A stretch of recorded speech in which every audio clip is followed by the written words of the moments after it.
ఎవ్వరు చెప్పినా ఏం చెప్పినా అల్టిమేట్ స్పిరిచువల్ ప్రాక్టీస్ అనండి, తర్వాత ఈ పర్సనాలిటీ డెవలప్మెంట్ అనండి, ఎవరు చెప్పినా ఏంటంటే మన మనసు మీద మనం ఎలా పనిచేసుకోవాలో చెప్తారంతే.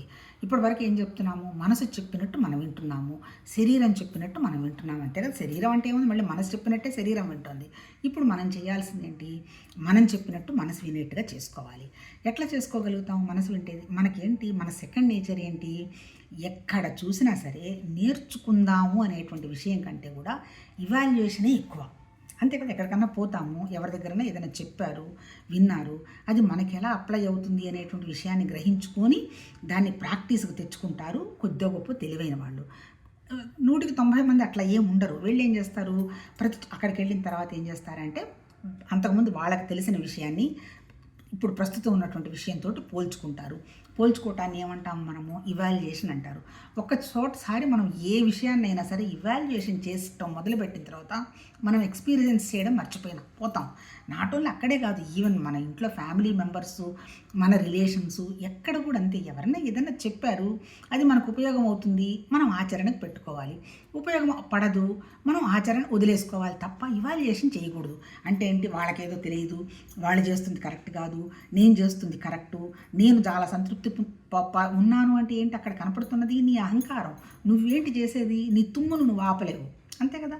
తుమ్ము వస్తుంది, మనకి తుమ్మును ఆపాలంటే అందరూ కూర్చుంటే ఈ అనుకుంటూ ఎక్స్క్యూజ్ మీ అంటాం. అంటే ఆఫ్టర్ ఆల్ ఒక తుమ్మును ఆపలేని మనం వేరే వాళ్ళని మనం ఏంటి ఉద్ధరించేది? అంటే ఇక్కడ ఉద్ధరించుకోవాల్సింది ఎవరిని? మనం ఉద్ధరించుకోవాలి. మనం ఉద్ధరించుకోవాలంటే ఫస్ట్ పాయింట్ ఏంటి?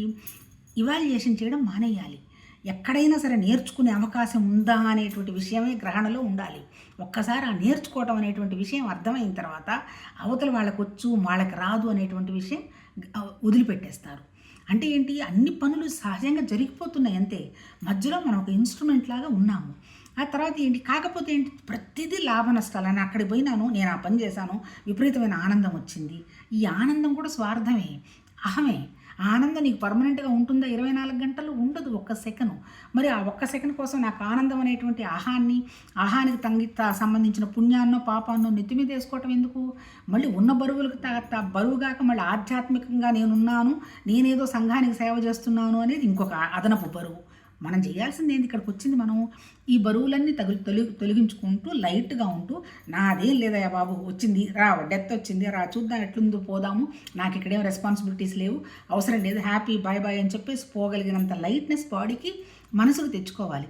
దానికి బదులు మళ్ళీ ఇంకా నేను నాది నాది నాది అని గ్రహిస్తూ పోతే ఎక్కడ మనం తేలిక పడేది? ఆలోచించండి.